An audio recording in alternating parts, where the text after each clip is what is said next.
अस्सलामुअलैकुम क्लास। बेटा आज हम एक्सरसाइज 5.3 का क्वेश्चन नंबर 4 एंड 5 करेंगे। क्वेश्चन नंबर 4 है हमारे पास, for what value of m की वैल्यू क्या होगी, is the polynomial p of x. ये हमारे पास क्या है, पोलिनोमियल गिवन है, is exactly divisible by x plus two. वो कह रहा है कि ये जो एक्स प्लस टू फैक्टर है ना, ये इस पे एग्जैक्ट डिवाइड हो रहा है, मतलब पूरा पूरा डिवाइड हो रहा है, मतलब कि इसका रिमाइंडर ज़ीरो आ रहा है। तो ये जो पी ऑफ ए होता है, ये हमारे पास क्या होता है, रिमाइंडर, मतलब ये ज़ीरो आ रहा है। उसने क्वेश्चन में हमें गिवन दे दिया है, तो हम देखते हैं। Late P of x 4x³ ये लिख दिया हमने, पोलिनोमियल लिख दिया, और हमारे पास ये फैक्टर गिवन था x plus two is equal to zero. इसको ज़ीरो के इक्वल ऐड कर लिया, और जब ये प्लस टू उधर जाके इक्वल के उस साइड पे जाएगा तो माइनस टू हो जाएगा, x की वैल्यू माइनस टू आ गई। Remainder theorem, by remainder theorem में हम क्या करते हैं, ये जो x की वैल्यू होती है ये हम पोलिनोमियल में पुट करते हैं, और ये जो पी ऑफ माइनस टू है ये किसके इक्वल होता है, रिमाइंडर के इक्वल। तो p of minus two is equal to 4, x की वैल्यू क्या है, माइनस टू का cube minus 7 into minus two का square plus 6 into minus two minus 3m, ये आ गया। फिर अब क्या है, अंदर नेगेटिव है, ब्रैकेट के बाहर अंदर क्या है, नेगेटिव है, और पावर क्या है, ऑड है। जब पावर ऑड हो और अंदर नेगेटिव हो तो वो नेगेटिव एज इट इज़ आता है, अगर पावर इवन हो तो वो नेगेटिव पॉजिटिव में चेंज हो जाता है। तो ये 2 को 3 टाइम्स मल्टीप्लाई किया 8, और ये माइनस आ गया। 2 को 2 टाइम्स मल्टीप्लाई किया 4, ये भी एज इट इज़, ये भी एज इट इज़। उसके बाद प्लस माइनस माइनस 8 4 ज़ा 32 माइनस 7 4 ज़ा 28 प्लस माइनस माइनस 6 2 ज़ा 12 माइनस 3m, ये यहाँ तक आ गया। पी ऑफ माइनस टू हमारे पास क्या आ गया, इन तीनों को प्लस माइनस कर लो कैलकुलेटर से, तो ये आ जाएगा -72 माइनस 3m, ये आ गया। ये हमारे पास क्या आ गया, रिमाइंडर आ गया। अब वो कह रहा है ये जो उन्होंने हमें फैक्टर दिया था ये इस पे क्या हो रहा था, पूरा पूरा डिवाइड हो रहा था। तो अभी कोई m की वैल्यू होती तो शायद इसका रिमाइंडर ज़ीरो आ जाता। तो हम क्या करते हैं, if x plus two is a factor, उन्होंने क्वेश्चन में खुद कह दिया कि क्या है, इसका एग्जैक्टली डिवाइड हो रहा है, मतलब कि ये इसका फैक्टर है। मैंने आपको बताया था ना प्रीवियस लेक्चर में कि अगर पूरा पूरा डिवाइड हो जाए, मतलब रिमाइंडर ज़ीरो आ जाए, तो इट मीन्स ये इसका फैक्टर होता है इस पोलिनोमियल का। अब उन्होंने खुद ही हमें कह दिया एग्जैक्टली डिविजिबल, ये पूरा पूरा डिवाइड होता है, इट मीन्स ये क्या आएगा, हम रिमाइंडर को ज़ीरो के इक्वल रखेंगे। Factor then P of minus two is equal to zero, मतलब इसको हम क्या करेंगे, ज़ीरो के इक्वल ऐड करेंगे, क्योंकि क्वेश्चन में उन्होंने हमें गिवन दे दिया कि ये क्या है, इसका फैक्टर है इस पोलिनोमियल का। इसलिए हमने लिख दिया if x plus two is a factor then P of minus two is equal to zero. P of minus two is equal to zero, और ये किसके इक्वल था, रिमाइंडर के इक्वल था। तो पी ऑफ माइनस टू की value क्या है, -72 माइनस 3m, इसको ज़ीरो के इक्वल रखेंगे तो -3m इधर ही रहेगा, क्योंकि हमने m की वैल्यू फाइंड करनी है, और ये -72 उधर जाके क्या हो गया, +72 हो गया। तो अब हमने अभी भी m के साथ क्या है, -3 है, तो m के साथ ये -3 क्या हो रहा था, मल्टीप्लाई हो रहा था, तो इक्वल के दूसरी साइड पे जाके डिवाइड हो गया। 3 1 3, 3 2 6, 3 4 12, ये आ गया -24, m की वैल्यू आ गई -24।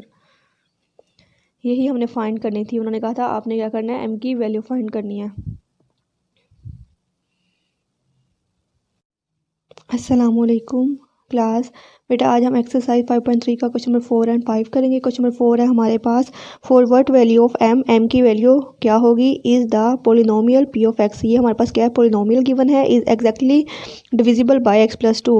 वो कह रहा है कि ये जो x प्लस टू फैक्टर है ना, ये इस पे एग्जैक्ट डिवाइड हो रहा है, मतलब पूरा पूरा डिवाइड हो रहा है, मतलब कि इसका रिमाइंडर ज़ीरो आ रहा है। तो ये जो पी ऑफ ए होता है ये हमारे पास क्या होता है, रिमाइंडर, मतलब ये ज़ीरो आ रहा है। उसने क्वेश्चन में हमें गिवन दे दिया है, तो हम देखते हैं। Late P of x 4x³ ये लिख दिया हमने, पोलिनोमियल लिख दिया, और हमारे पास ये फैक्टर गिवन था x plus two is equal to zero. इसको ज़ीरो के इक्वल ऐड कर लिया, और जब ये प्लस टू उधर जाके इक्वल के उस साइड पे जाएगा तो -2 हो जाएगा, x की वैल्यू -2 आ गई। Remainder theorem, by remainder theorem में हम क्या करते हैं, ये जो x की वैल्यू होती है ये हम पोलिनोमियल में पुट करते हैं, और ये जो पी ऑफ माइनस टू है ये किसके इक्वल होता है, रिमाइंडर के इक्वल। तो p of -2 is equal to 4, x की वैल्यू क्या है, माइनस टू का cube minus 7 into minus two का square plus 6 into -2 minus 3m, ये आ गया। फिर अब क्या है, अंदर नेगेटिव है, ब्रैकेट के बाहर अंदर क्या है, नेगेटिव है, और पावर क्या है, ऑड है। जब पावर ऑड हो और अंदर नेगेटिव हो तो वो नेगेटिव एज इट इज़ आता है, अगर पावर इवन हो तो नेगेटिव पॉजिटिव में चेंज हो जाता है। तो ये 2 को 3 टाइम्स मल्टीप्लाई किया 8 और ये माइनस आ गया, 2 को 2 टाइम्स मल्टीप्लाई किया 4, ये भी एज इट इज़, ये भी एज इट इज़। उसके बाद प्लस माइनस माइनस 8 4 ज़ा 32 माइनस 7 4 ज़ा 28 प्लस माइनस माइनस 6 2 ज़ा 12 माइनस 3m, ये यहाँ तक आ गया। p ऑफ -2 हमारे पास क्या आ गया, इन तीनों को प्लस माइनस कर लो कैलकुलेटर से, तो ये आ जाएगा -72 माइनस 3m, ये आ गया। ये हमारे पास क्या आ गया, रिमाइंडर आ गया। अब वो कह रहा है ये जो उन्होंने हमें फैक्टर दिया था, ये इस पे क्या हो रहा था, पूरा पूरा डिवाइड हो रहा था। तो अभी कोई m की वैल्यू होती तो शायद इसका रिमाइंडर 0 आ जाता। तो हम क्या करते हैं, if x+2 is a factor, उन्होंने क्वेश्चन में खुद कह दिया कि क्या है, इसका एग्जैक्टली डिवाइड हो रहा है, मतलब कि ये इसका फैक्टर है। मैंने आपको बताया था ना प्रीवियस लेक्चर में कि अगर पूरा पूरा डिवाइड हो जाए, मतलब रिमाइंडर 0 आ जाए, तो इट मीन्स ये इसका फैक्टर होता है इस पोलिनोमियल का। अब उन्होंने खुद ही हमें कह दिया एग्जैक्टली डिविजिबल, ये पूरा पूरा डिवाइड होता है, इट मीन्स ये क्या आएगा, हम रिमाइंडर को 0 के इक्वल रखेंगे।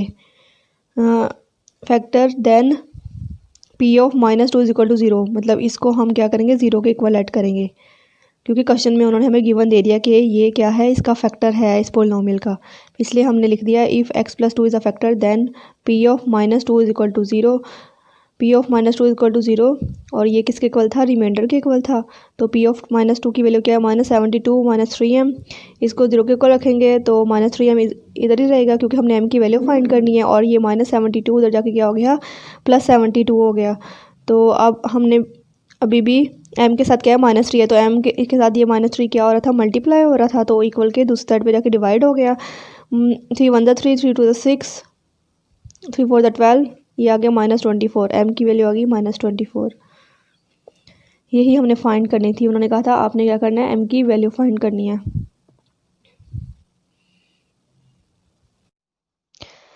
अच्छा बेटा, अब हम क्वेश्चन नंबर 5 करते हैं। क्वेश्चन नंबर 5 है determine the value of k की वैल्यू फाइंड करनी है if polynomial this one and q of x polynomial this one leaves the same remainder when divided by x-3। अब उन्होंने सबसे पहले क्या किया कि वैल्यू ऑफ k की वैल्यू क्या करनी है, फाइंड करनी है, सही है। उसके बाद दो पोलिनोमियल गिवन है, एक को उन्होंने कह दिया p ऑफ x और एक को कह दिया q ऑफ x, ये दो पोलिनोमियल है। उन्होंने कहा इन दोनों को जब इस फैक्टर पे डिवाइड करेंगे तो वो क्या करेंगे, सेम रिमाइंडर देंगे, मतलब इस पोलिनोमियल को और इस पोलिनोमियल को जब इससे डिवाइड किया है, इन दोनों को, इसको भी इससे डिवाइड करना है और इसको भी इससे डिवाइड करना है, तो ये क्या करेंगे, सेम रिमाइंडर देंगे, जो भी रिमाइंडर आएगा सेम है। तो अब हम इसको सॉल्व करना शुरू करते हैं। p ऑफ x हमारे पास ये था, q ऑफ x ये था, तो इस डिवाइडेड बाय x-3, इन दोनों को किससे डिवाइड करना है, x-3 से, एंड लीव सेम रिमाइंडर। अब x-3 को हम क्या करते हैं, इज इक्वल टू 0 पुट कर देते हैं, 0 के इक्वल रख देते हैं। तो जब ये -3 उधर जाएगा इक्वल की दूसरी साइड पे, तो ये +3 हो जाएगा। अब ये +3 आप इसमें भी पुट कर दो और इसमें भी, तो पहले हम इसमें पुट करते हैं, p of x p of 3 आ जाएगा x की जगह, और ये हमने इसको r1 के इक्वल ले लिया, क्योंकि ये रिमाइंडर है ना 2, अब पोलिनोमियल है, एक को r1 कह दिया, एक को r2 कह दिया, तो के x की वैल्यू क्या आ गई, 3 का क्यूब प्लस 4 इंटू 2 का स्क्वायर प्लस 3 इंटू 3 माइनस 4, और 3 को 3 टाइम्स मल्टीप्लाई किया तो क्या आ जाएगा 27 के, प्लस 3 को 2 टाइम्स मल्टीप्लाई किया 3 ज़ा 9, 9 4 ज़ा 36, प्लस 3 3 ज़ा 9 माइनस 4, इन सबको प्लस माइनस किया तो 41 आ जाएगा, 27 के एज इट इज़ आ गया। ये p ऑफ 3 आ गया। अब हम करते हैं q ऑफ 3 को, तो ये देखें q of 3 is equal to 3 था ना, x की वैल्यू 3 थी, 3 का cube minus 4 into 3 plus k, ये देखिए 3 को 3 टाइम्स मल्टीप्लाई किया 27 माइनस 4 3 ज़ा 12 plus k, 27 minus 12 15 plus k, ये आ गया। अकॉर्डिंग टू गिवन स्टेटमेंट, उन्होंने स्टेटमेंट में क्या कहा था कि जब दोनों पोलिनोमियल्स को आप इस लीनियर डिवाइज़र से क्या करोगे, डिवाइड करोगे, तो क्या आएंगे, इनके रिमाइंडर्स सेम आएंगे। तो हम दोनों को आपस में इक्वल रख देते हैं, इसको और इसको, 27 k plus 41 is equal to 15 plus k, ऐसे। इसको r1 कहा था रिमाइंडर, ये सारा हमारे पास रिमाइंडर है ना, इसको r1 कह दिया, इसको r2 कह दिया, r1 equal to r2, r1 की वैल्यू ये, r2 की वैल्यू ये, इसकी जगह आप ये भी लिख सकते हो P of 3 is equal to Q of 3। तो अब हमने किसकी वैल्यू फाइंड करनी थी, के की। तो 27k plus 41 is equal to 15 plus k. 27k को ये इधर ही रहा है और यहाँ पे के को उधर जाके क्या कर दिया, नेगेटिव कर दिया है। के को सेपरेट कर दिया, के वाले वैल्यूज़ को, और कॉन्स्टेंट्स को सेपरेट कर दिया है। 15 इधर ही रहा है और ये प्लस 41 उधर जाके माइनस 41 हो गया है। अब 27k माइनस के 26k, इसको प्लस माइनस किया माइनस 26। अभी भी के साथ क्या है, 26 है कोफिशिएंट।